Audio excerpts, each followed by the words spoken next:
ದೇವರು ನ್ಯಾಯ ತೀರ್ಪಿಗೆ ಒಂದಿನ ಇಟ್ಟಿದ್ದಾರೆ.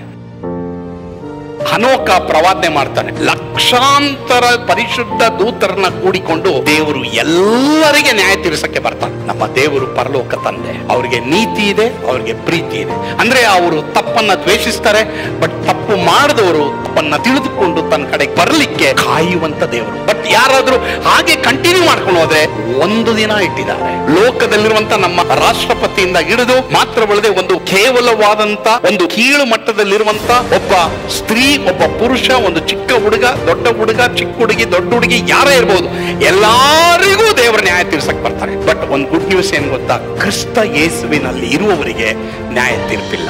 ನೀವು ಕ್ರಿಸ್ತ ಯೇಸುವಿನಲ್ಲಿ ಇದ್ರೆ, ವಾಕ್ಯಕ್ಕನುಗುಣವಾಗಿ ನೀವು ನಡೆದ್ರೆ, ಪರಲೋಕಕ್ಕೆ ಹೋದಾಗ ದೇವರು ನಿಮ್ಮ ತಪ್ಪುಗಳನ್ನ ನಿಮ್ಮ ಮುಂದೆ ಹೇಳಲ್ಲ. ಪರಲೋಕಕ್ಕೆ ಹೋದಾಗ ನನ್ನ ಮಗನೇ, ನನ್ನ ಮಗಳೇ ಎಂಬುದಾಗಿ ಅವರು ಸ್ವೀಕಾರ ಮಾಡ್ತಾರೆ.